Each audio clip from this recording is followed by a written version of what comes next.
Ya, kita masuk pada transportasi pasif yang kedua, yaitu osmosis. Ini adalah definisi mengenai osmosis, yaitu perpindahan pelarut, misalkan air, melalui membran selektif permeabel dari konsentrasi pelarut tinggi atau hipotonik menuju konsentrasi pelarut rendah atau hipertonik. Nah, yang perlu digarisbawahi di definisi mengenai osmosis ini adalah perpindahan pelarut, ya. Beda pada difusi. Pada difusi itu adalah perpindahan zat terlarut. Pada osmosis, perpindahan pelarut, ya. Nah, kemudian yang perlu diketahui juga bahwa perpindahannya itu dari hipotonik menuju hipertonik, ya. Gitu. Nah, ini adalah definisi yang dari sumber lain, dan itu sama saja dengan yang di atas ini, ya, yaitu perpindahan zat pelarut dari larutan hipotonis ke larutan hipertonis melalui membran semipermeabel. Ya, jadi ini perpindahan dari larutan hipotonis ke larutan hipertonis. Apa ciri dari larutan hipotonis ini, ya? Ada di sini, ya. Cirinya adalah zat pelarutnya tinggi, sementara zat terlarutnya rendah, ya. Nah, sehingga karena zat terlarutnya tinggi, karena zat pelarutnya tinggi seperti air, alkohol, metan, eter, raksa, ya, asam sulfat, amoniak, dan lain-lain, maka larutan hipotonis ini bisa dikatakan larutan yang encer, ya. Berbeda pada hipertonis. Itu kebalikannya, ya, yaitu hipertonis, ya, zat pelarutnya itu rendah, sementara zat terlarutnya lebih tinggi, ya. Atau larutan hipertonis ini juga disebut dengan larutan yang pekat, ya. Contohnya adalah air gula, glukosa, garam, dan lain-lain, ya. Oke, kita lanjut. Nah, ini gambar contoh mengenai osmosis. Ya. Sebuah wadah yang dipisah dengan sekat semipermeabel ini, ya. Ya, perhatikan di sini adalah konsentrasi pelarutnya itu lebih tinggi, ya, atau sifatnya hipotonis, atau konsentrasi zat terlarut rendah, low solute, ya. Sementara di sini konsentrasi pelarutnya itu rendah, atau konsentrasi zat terlarutnya tinggi, high solute, ya. Apa yang terjadi? Maka yang terjadi adalah perpindahan zat pelarut ini, ya, zat pelarut dari konsentrasi pelarutnya tinggi menuju ke ruang sebelah yang konsentrasi pelarutnya itu rendah, gitu, ya. Nah, ini gambaran tentang osmosis, yaitu perpindahan zat pelarut, ya, dari daerah konsentrasi pelarut tinggi ke daerah konsentrasi pelarut rendah melalui membran selektif permeabel, ya, itu. Ya, ini contoh osmosis. Ada dua wadah yang berisi pelarut, contohnya air, kemudian dihubungkan, katakanlah ini adalah membran semipermeabel. Satu wadah ini dicampur atau ditambahkan garam, ya. Nah, itu berarti bahwa di wadah ini memiliki larutan hipertonis, ya.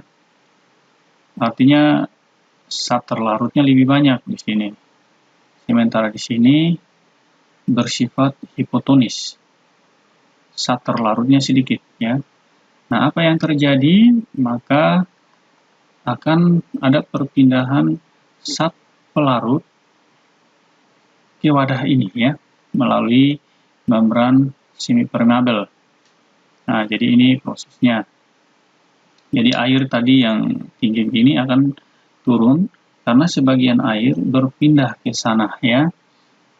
Ya, ini juga disebabkan di mana air ini memiliki ikatan kimia yang kuat dengan garam, ya, sehingga dia akan berpindah dari hipotonis ke hipertonis, ya.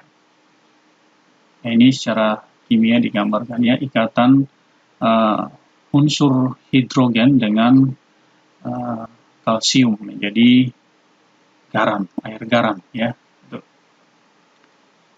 Ya, berikut. Ya, ini efek osmosis. Ada yang disebut dengan plasmolisis ya, lalu ada yang disebut dengan Trugitt. Nah, apa itu plasmolisis? Nah, bisa dibaca ya. Jika konsentrasi larutan sel lebih rendah dibandingkan konsentrasi lingkungan sekitarnya, maka air akan segera bergerak keluar, meninggalkan sel secara otomatis. Akibatnya sel menyusut dan mati. Itu peristiwa plasmolisis. Artinya, di dalam sel, konsentrasi zat terlarutnya itu lebih banyak ya ketimbang zat pelarutnya, sehingga contohnya air itu akan keluar dari dalam sel. Nah, akibatnya sel itu akan mengkerut ya atau menyusut, bahkan sampai mati. Itu yang disebut plasmolisis. Nah, beda dengan Trugitt, itu kebalikannya dari plasmolisis. Oke, kita lanjut. Nah, ini peristiwa osmosis pada sel hewan. Pada saat normal, sel hewan ini seperti ini gambarnya ya. Artinya konsentrasi larutan di sini dengan di luar sel itu sama, seimbang ya. Jadi misalkan air yang keluar itu sama dengan air yang masuk, begitu. Jadi ini adalah contoh sel normal. Sementara di sini itu di mana larutan di dalam sel ini sifatnya hipotonis, ya. Sementara di luar sel ini hipertonis. Akibatnya zat pelarut yang tinggi di sini ya akan berpindah keluar, ya, akan keluar, menyebabkan sel ini menjadi mengkerut, ya, bahkan sel ini bisa mati. Nah, peristiwa itu disebut krenasi. Atau kebalikannya, ya, kalau lingkungannya itu sifat hipotonis, ya, di mana zat pelarutnya itu lebih tinggi ketimbang di dalam sel, ya, maka zat pelarut ini akan bergerak menuju ke dalam sel yang akibatnya sel ini akan pecah ya karena kemasukan air banyak. Nah, peristiwa itu disebut dengan hemolisis. Ya, kita lanjut. Ya, ini percobaan osmosis pada sel hewan. Ya, ada 3 tabung ini, tabung A, B, dan C. Pada tabung A, sifatnya itu isotonik ya. Ya, ini ada keterangannya. Isotonic solution, ya, equal concentration of ions in solution and cell. Ya. Jadi ini artinya baik di dalam sel ataupun di luar sel, ya, konsentrasi ionnya itu sama. Kemudian tabung B yang memiliki sifat hipertonik. Ya. Nah, di sini ada keterangannya. Hypertonic solution, higher concentration of ions in solution than in cell. Ya. Jadi ini luar sel itu sifatnya hipertonik ya, hipertonik. Sementara di dalam sel itu hipotonik. Nah, akibatnya air contohnya yang di dalam sel akan keluar ya. Nah, mengakibatkan sel ini akan menjadi mengkerut. Kemudian yang tabung ketiga hipotonik ya. Hypotonic solution, lower concentration of ions in solution than in cell. Ya, jadi di luar sel ini ya itu hipertonik, sementara di dalam di luar sel ini sifatnya hipotonik ya, sementara di dalam adalah hipertonik. Akibatnya apa? Air yang ada di luar sel ini akan masuk ke dalam sel, mengakibatkan sel ini menggelembung ya, dan lama-kelamaan bisa pecah ya. Ya, itu mengenai osmosis pada sel hewan. Kita lanjut. Ya, ini contoh osmosis pada sel darah ya. Pada gambar pertama, ini adalah isotonik. Air yang masuk ini sama dengan air yang keluar. Itu artinya seimbang ya. Nah, pada gambar yang B ini, itu sifatnya hipertonik, ya, hipertonik di lingkungannya, sementara di dalam sel ini, dalam sel darah ini sifatnya hipotonik, akibatnya airnya keluar, ya. Nah, sementara yang masuk itu sedikit, ya, menyebabkan sel ini mengkerut, ya. Kemudian yang gambar C ini, ya, sifatnya di lingkungan ini sifatnya hipotonik, artinya zat pelarutnya itu lebih tinggi. Contohnya air, ya. Jadi air ini akan masuk dari luar sel masuk ke dalam sel, yang menyebabkan sel-sel ini menjadi mengembang, ya, menjadi tebal, ya.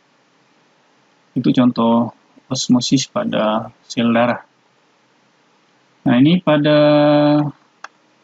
sel tumbuhan, ya, pada sel tumbuhan. Kita lihat yang gambar ini, itu hipertonik. Di dalam sel sifatnya hipotonik, akibatnya air yang di dalam sel ini akan keluar, ya. Itu dikenal dengan istilah plasmolisis. Kemudian gambar yang kedua ini isotonik, air yang keluar dengan air yang masuk itu sama, ya. Itu dikenal dengan plasид. Kemudian yang gambar ketiga, ya, hipotonik. Hipotonik itu artinya di lingkungannya, di luar sel ini, ya, sifatnya hipotonik. Jadi air akan masuk ke dalam sel, ya, karena sifatnya di dalam sel ini adalah hipertonik. Nah, itu yang dikenal dengan turgid. Nah, ini contoh yang terjadi pada, ya, contoh osmosis yang terjadi pada sel tumbuhan.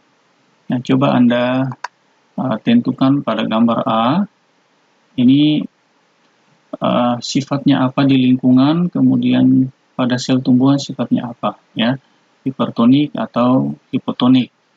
Begitu juga bagian B dan bagian C, ya. Coba Anda analisis sel ini. Ya, kita lanjut. Nah, ini perbedaan antara osmosis dan difusi, ya. Osmosis, water molecules, ya, diffusion ini air molecules, seperti gas, ya. Nah, ini contohnya pada osmosis, ini ada semi-permeable membrane, ya, high concentration. Jadi ini konsentrasinya yang tinggi, di sini rendah, ya. Akibatnya molekul ini akan berpindah ke sana. Dan sama juga di sini, ya, konsentrasinya tinggi, di sini konsentrasinya rendah, maka di sini akan berpindah ke sana, ya. Itu perbedaan osmosis dan difusi. Pada osmosis penekanannya itu adalah zat pelarut, yaitu air, contohnya air, ya.